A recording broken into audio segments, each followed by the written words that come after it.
Hi മകളെ, 2025 NEET examination എഴുതി കഴിഞ്ഞ് ഒരു ഹോണസ്റ്റ് റിവ്യൂ ഞാൻ ഇട്ടിരുന്നു. 2016 നീറ്റിന് ശേഷം കഴിഞ്ഞ 10 വർഷം ഇതുപോലത്തെ ഒരു പേപ്പർ വന്നിട്ടില്ല. ഡെഫിനറ്റ്ലി അത് പറയണം.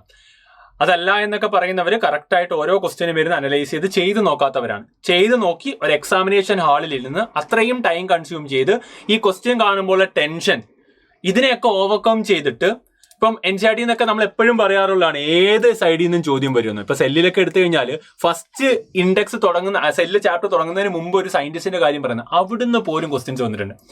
അങ്ങനെ ക്വസ്റ്റ്യൻസ് NCERTയുടെ ഈ പറയുന്ന സമ്മറി ഫ്രണ്ട് സൈഡിൽ നിന്നൊക്കെ സ്റ്റേറ്റ്മെന്റ് ടൈപ്പും ഔട്ട് ഓഫ് NCERT ഒക്കെ ബയോളജി ചോദിച്ചിട്ടുണ്ട്. ഫിസിക്സ് എടുത്തു കഴിഞ്ഞാൽ ഒരു 20 ചോദ്യമാണ് എല്ലാവർക്കും ഡയറക്ട്ലി ചെയ്യാൻ പറ്റുന്ന, ബാക്കി എല്ലാം ആലോചിച്ച് കൺഫ്യൂസ് ആക്കാൻ പറ്റുന്ന ലെവൽ ഓഫ് ക്വസ്റ്റ്യൻസ് തന്നെയാണ്, ഒരു സംശയവുമില്ല. കെമിസ്ട്രി വരുമ്പോഴത്തേക്കും ഓർഗാനിക് ആണ്. നിങ്ങൾ ഒന്ന് എന്ത് ചെയ്യുക, കുഴപ്പിക്കുക. ബാക്കി ആളുകളും ഒക്കെ ചിലതൊക്കെ നിങ്ങൾക്ക് എന്താണ് ടൈം കൺസ്യൂമിങ് ആയിട്ടും സ്റ്റേറ്റ്മെന്റ് ടൈപ്പും ഒക്കെ അവിടെ ചോദിച്ചിട്ടുണ്ട്. അപ്പൊ സീരിയസ്ലി ഹോണസ്റ്റ്ലി ആ സമയം ഇപ്പൊ എന്തൊക്കെ നമ്മൾ ക്വസ്റ്റ്യൻ പേപ്പർ കാഴ്ച കഴിഞ്ഞിട്ടോ ഇത് അടിപൊളി എന്നൊക്കെ പറഞ്ഞാൽ പോലും ആ എക്സാമിനേഷൻ ആളില് സമയം, സ്ട്രെസ്, ഇതൊക്കെ പുതിയ കാര്യം ഇത്രയും നാൾ എക്സ്പെക്ട് ചെയ്തുകൊണ്ടിരുന്ന കാര്യം. ഞാൻ ഡിഫിക്കൽട്ട് ലെവലാണ്, DPP ഹയർ ലെവലിലാണ് പഠിപ്പിച്ചുകൊണ്ടിരുന്നത്. അത് കഴിഞ്ഞ് എക്സാം ഇടുന്ന സമയത്ത് ഹയർ ലെവൽ ഇട്ടാൽ പോലും ഹയർ ലെവൽ തന്നെയാണ് ഇട്ടുകൊണ്ട് വന്നിരുന്നത്. സൈലത്തിന്റെ ക്വസ്റ്റ്യൻ പേപ്പർ എല്ലാം എക്സാമിനേഷൻ എടുത്ത എല്ലാം ഹയർ ലെവലാണ്. പക്ഷേ ഈ ഹൈ ലെവലൊക്കെ ചെയ്യിക്കുമ്പോഴും കുട്ടികൾ എന്താ പറയുക, ഇത് നീറ്റിന് വരൂലല്ലോ, കാര്യം കഴിഞ്ഞ വർഷത്തെ നീറ്റ് ഞങ്ങൾ ചെയ്തതല്ലേ, ഇത്ര ലെവലൊന്നും അല്ലല്ലോ എന്ന മൈൻഡ് സെറ്റ് പലരുടെയും മനസ്സിലുണ്ട്. അത് നീറ്റിനെ സീരിയസ് ആയിട്ട് പഠിച്ചവരുടെ എല്ലാവരുടെയും മനസ്സിൽ ആ തോന്നലുണ്ടാവും. ആ തോന്നൽ വെച്ചിട്ട് അവർ പഠിക്കുക. അപ്പൊ നമ്മൾ ഹൈ ലെവൽ ഒരു ക്വസ്റ്റ്യൻ ചെയ്താൽ പോലും അവർക്ക് ഇത് വരുമോ എന്നുള്ള അത് 90% ആസ്പിറൻസിന്റെ മനസ്സിലുള്ളൊരു തോന്നൽ കൊണ്ടാണ് പ്രശ്നം വരിക. ഇനി എന്നാൽ അടുത്ത വർഷം തൊട്ടോ അങ്ങനെ ഒരു തോന്നലേ ഉണ്ടാവില്ല. ഹൈ ലെവൽ കൊടുത്താലും അവരിങ്ങനെ വാങ്ങിച്ചുകൊണ്ടിരിക്കും. അപ്പൊ അത് ഷിഫ്റ്റ് വന്നിട്ടുണ്ട്. അപ്പൊ ഷിഫ്റ്റ് ഈ ഒരു മൈൻഡ് സെറ്റ് ഉള്ളവരെല്ലാം തന്നെ ഈ ഒരു ക്വസ്റ്റ്യൻ പേപ്പർ കാണുമ്പോൾ പെട്ടെന്ന് എന്ത് ചെയ്യും, ഒന്ന് പാനിക്കായി പോകും. അതിനൊരു സംശയവും വേണ്ട. അപ്പൊ അതുകൊണ്ട് എക്സാമിനെ നിങ്ങൾ സീരിയസ് ആയിട്ട് അനലൈസ് ചെയ്ത് കഴിഞ്ഞാൽ കഴിഞ്ഞ തവണ കേരള ഒരു 670, ഓൾ ഇന്ത്യ ഒരു 650 വരെയൊക്കെ MBBS കിട്ടിയിരുന്നു. ഇത്തവണ കട്ട് ഓഫ് ആണ്. ഇവിടെ ഒന്ന് എൻ്റെ ഒരു ഐഡിയ വെച്ചിട്ടാണ് ഞാൻ പറയുന്നത്. ഇതിലൊരു 10 to 20 മാർക്സ് ഒക്കെ ചിലപ്പോൾ മാറാം. പക്ഷെ ഇപ്പോഴത്തെ കറണ്ട് ഒരു സിനാരിയോ വെച്ചിട്ട് ഞാൻ മനസ്സിലാക്കിയെടുത്തോളം ഞാൻ പറയുന്ന ഒരു എക്സ്പെക്ടഡ് കട്ട് ഓഫ് ആണ്. ഫിസിക്സ് ഒരു 100+ ഒക്കെയാണ്. 100 ഒക്കെ ഭയങ്കര, എനിക്ക് തോന്നുന്നു 100 ഒക്കെ എന്താണ് ഭയങ്കര ബുദ്ധിമുട്ടാണ്. ലൈക്ക് നന്നായി ചെയ്യുന്നവർക്കാണ് ഒരു 100 ഒക്കെ കിട്ടാൻ സാധ്യതയുള്ളത്. ഒരു 120 വരെയൊക്കെ കെമിസ്ട്രി എന്ത് ചെയ്യാം, ഈ 120+ ഒക്കെ കെമിസ്ട്രി എക്സ്പെക്ടഡ് സ്കോർ ചെയ്യാം. ബോട്ടണി ഒരു 150 ആൻഡ് സുവോളജി ഒരു 150 എന്നൊരു റേഞ്ചിലേക്കൊക്കെ. സുവോളജി കുറച്ചും കൂടി ഡിഫിക്കൽട്ട് ആണ്, ചിലപ്പോൾ 140 വരെയൊക്കെ എത്താം. അങ്ങനെ ഓവറോൾ ഒരു 520 അല്ലെങ്കിൽ ഈ പറയുന്ന പോലെ ഞാൻ അതിന് എന്ത് ചെയ്യണം, ഒന്ന് കേരള ലെവലിലേക്ക് എത്തുമ്പോൾ ഒരു ഓൾ ഇന്ത്യയിലൊക്കെ എനിക്ക് തോന്നുന്നു, ഓൾ ഇന്ത്യ കോട്ടയിലൊക്കെ ഒരു 530 ഒക്കെ എത്തിക്കഴിഞ്ഞാൽ, ഈ പറയുന്ന 530, 540 റേഞ്ചിലൊക്കെ എത്തിക്കഴിഞ്ഞാൽ ഓൾ ഇന്ത്യ കോട്ടയിൽ ഒരു MBBS കിട്ടാൻ സാധ്യതയും എനിക്ക് തോന്നുന്നു ഒരു കേരള ലെവലിൽ ഒരു 550+ ഒക്കെ കേരളത്തിൽ ഒരു MBBS സീറ്റിലേക്ക് എത്താൻ വേണ്ടിയുള്ള സാധ്യത കൂട്ടുന്നതാണ്. കേരളത്തിലൊക്കെ ഈ പറയുന്ന പോലെ കഴിഞ്ഞ വർഷം അത്രയും 700+ ഒക്കെ എത്തിയിട്ടുണ്ടായിരുന്നു. ആ ലെവലിലേക്കൊക്കെ എത്തവണ എത്രത്തോളം എത്തുമെന്നുള്ളത് നമ്മൾ കണ്ടറിയണം. Because already section A, section B കാര്യങ്ങളൊന്നുമില്ല. മാത്രമല്ല ഇത്രയും ഡിഫിക്കൽട്ട് ലെവലും കൂടെ ആകുമ്പോഴത്തേക്കും യൂഷ്വലി എന്ത് ചെയ്യും, കുട്ടികൾ എക്സാമിനേഷൻ ആളിലാണ് ഫ്രീ ആയിട്ടൊരു ക്വസ്റ്റ്യൻ നോക്കുമ്പോൾ ഇത് കിട്ടുമായിരിക്കും. എക്സാമിനേഷൻ ആളിലേക്ക് എത്തുമ്പോഴത്തേക്കും അത് എന്ത് ചെയ്യും, കൺഫ്യൂസിംഗ് ആയിരിക്കും. ഇനി ബയോളജി ചില ചോദ്യങ്ങളൊക്കെ ഓപ്ഷൻസിലും കൺഫ്യൂഷൻ ഉണ്ട്.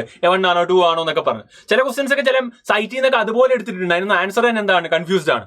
NCERT ആ സ്റ്റേറ്റ്മെന്റ് പോലും ഇല്ലാത്ത ഔട്ട് ഓഫ് NCERT ക്വസ്റ്റ്യൻസും കണ്ടിട്ടുണ്ട്. അപ്പം അങ്ങനെ ഒരു ലെവൽ ഓഫ് ക്വസ്റ്റ്യൻസ് വരുമ്പോഴത്തേക്കും കട്ട് ഓഫ് യൂഷ്വലി താഴും. അപ്പൊ എന്റെ ഒരു എക്സ്പെക്ടേഷൻ ഒരു 530, 550 ആ റേഞ്ചൊക്കെ എത്തുന്നവർക്ക് ഇത്തവണ MBBS കിട്ടാൻ സാധ്യത ഉണ്ടെന്നുള്ളതാണ്. ടെൻഷൻ അടിക്കേണ്ട കാര്യം. കോമൺലി എക്സാം എല്ലാവർക്കും എന്താണ് ഡിഫിക്കൽട്ട് ആകുമ്പോൾ സ്വാഭാവികമായും കട്ട് ഓഫ് താഴും എന്നുള്ളതാണ് എന്റെ ഒരു വിലയിരുത്തൽ. ഇത് തന്നെയാണ് എനിക്ക് നിങ്ങളോടും പറയാനുള്ളത്.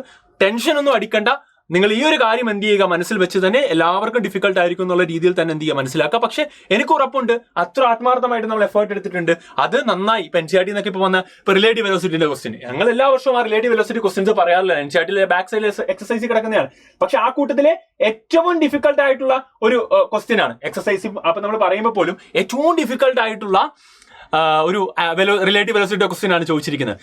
അതൊക്കെ പലരും വരാൻ സാധ്യതയില്ല എന്ന് പറയാൻ 2 ടൗണിന്റെ കേസൊക്കെ ഇല്ല, വരില്ല എന്നൊക്കെ പറയുന്ന ചോദ്യങ്ങളാണ് പലരും ഞാൻ കേട്ടിട്ടുണ്ട്. പക്ഷെ എന്നിട്ടും ആ ഡിഫിക്കൽട്ട് ലെവൽ ചോദ്യങ്ങൾ നമ്മൾ പറയുന്നതാണ്, എക്സാം പേപ്പറിൽ ഇടുന്നതാണ്. അതൊക്കെയാണ് ഇത്തവണ എന്ത് ചെയ്തിട്ടുള്ളത്, ചോദിച്ചിട്ടുള്ളത്. അപ്പം it's confusing, definitely it's difficult, moderate to difficult എന്ന് നമുക്ക് എന്ത് ചെയ്യാൻ വേണ്ടി പറയാം. എന്ത് പേരാണ് മോഡറേറ്റ് എന്ന് നിങ്ങൾ എന്ത് ചെയ്യണം വിളിക്കുന്നതെന്ന് എനിക്കറിയില്ല. നിങ്ങൾക്ക് എന്ത് പേരും വിളിക്കാം. പക്ഷേ കട്ട് ഓഫ് താഴാനുള്ള സാധ്യതയാണുള്ളത്. ആൻഡ് ഫോർ 2026 ആസ്പിറൻസ് എല്ലാവരും ഈ വീഡിയോ കാണുന്നവരുണ്ടെങ്കിൽ +2 ശേഷം ആദ്യമായിട്ട് നീറ്റ് ചെയ്യുന്നവർക്ക് ഭയങ്കര ബുദ്ധിമുട്ട് ഫീൽ ചെയ്തിട്ടുണ്ടാവാം. റിപ്പീറ്റ് ചെയ്തവർക്കാണ് കുറച്ചും കൂടെ എങ്കിലും എന്ത് ചെയ്യാൻ ഗ്രിപ്പ് ചെയ്ത് പിടിക്കാൻ പറ്റുക. അപ്പൊ നിങ്ങൾ റിപ്പീറ്റ് ചെയ്യാൻ ആഗ്രഹിക്കുന്നവരെ വേഗം തുടങ്ങുക. അതാണ് എനിക്ക് പറയാനുള്ളൂ. ഇപ്പം വേഗം തുടങ്ങാന്ന് പറഞ്ഞു കഴിഞ്ഞാൽ മെയ് 10 തന്നെ എന്ത് ചെയ്യുക, നമ്മളിപ്പോ ബാച്ചിൽ ചേർന്ന ആയിരക്കണക്കിന് കുട്ടികൾ പഠിക്കാൻ തുടങ്ങുക. മെയ് 10 തന്നെ നമ്മൾ എന്ത് ചെയ്യണം, ആരംഭിക്കണം, പഠിച്ചു തുടങ്ങണം. മെയ് 10 നമ്മുടെ ബാച്ച് ആരംഭിക്കാൻ വേണ്ടി പോകുന്നത്. നിങ്ങൾക്ക് ഈ നമ്പറിൽ വിളിക്കാവുന്നതാണ്. അത് ഞാൻ പറയുന്നതിന്റെ കാരണം ആസ് ഏർലി ആസ് പോസിബിൾ തുടങ്ങുക. അതാണ് നമ്മൾ ചെയ്യേണ്ട കാര്യം. എന്താണ് ഇവരുടെ ടേക്ക് അവേ? ന്യൂമറിക്കൽസ് നന്നായി ചെയ്തു പഠിക്കണം, ന്യൂമറിക്കൽ പ്രോബ്ലംസ് നന്നായി ചെയ്തു പഠിക്കണം. അതുപോലെ തന്നെ റിവിഷനും വേണം. തുടക്കം മുതലേ ഹൈ ലെവൽ തന്നെ എന്ത് ചെയ്യുക, ക്വസ്റ്റ്യൻസ് ചെയ്ത് പഠിച്ചുക. JEE മെയിൻ ഈ കഴിഞ്ഞ പേപ്പറുകളിൽ തന്നെ ഏറ്റവും ഡിഫിക്കൽട്ടാണ്. JEE മെയിനേക്കാൾ ഫിസിക്സ് കെമിസ്ട്രി ഡിഫിക്കൽട്ടാണ് നീറ്റിന് വന്നിട്ടുള്ളത്. അപ്പൊ അതുകൊണ്ട് തന്നെ അത് നമ്മൾ ചെയ്ത് പഠിച്ച് JEE മെയിൻ ക്വസ്റ്റ്യൻസ് എല്ലാ പ്രീവിയസും ചെയ്തവർക്കാണെങ്കിൽ അത് എളുപ്പമാണ്. നമ്മുടെ ക്വസ്റ്റ്യൻസിലെല്ലാം DPP ഉൾപ്പെടെ എല്ലാം പുതിയ DPP ഉൾപ്പെടെ കംപ്ലീറ്റ് JEE മെയിൻ പ്രീവിയസർ മാത്രമേ ഉള്ളൂ. ആ ലെവലിൽ തന്നെ എന്ത് ചെയ്യുക, പ്രിപ്പയർ ചെയ്ത് പോകുക എന്നുള്ളതാണ്. മെയ് 10 നമ്മൾ ആരംഭിക്കും. നന്നായി റിവിഷൻ സ്ട്രാറ്റജിയൊക്കെ സെറ്റ് ചെയ്ത് തന്നെ 6 മാസം കൊണ്ട് നമ്മൾ തീർത്ത് ആ റിവിഷൻ സമയത്ത് ഹൈ ലെവൽ മാത്രം ചെയ്ത് എന്ത് ചെയ്യുക, ആ ലെവലിലേക്ക് ഉയരുക.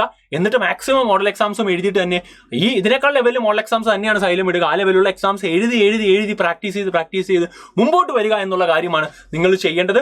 അപ്പം ഇപ്രാവശ്യം മാർക്ക് കുറഞ്ഞു ടെൻഷൻ അടിക്കുന്ന മക്കളെ, എല്ലാവർക്കും മാർക്ക് കുറവായിരിക്കും. കൂളായിട്ടിരിക്കുക, കാമായിട്ടിരിക്കുക. എന്ത് വന്നാലും നമ്മൾ നിങ്ങളുടെ കൂടെ ഉണ്ടാകും. ഒരുമിച്ച് നമ്മൾ മുമ്പോട്ട് പോകും. All the best guys. Thank you. By.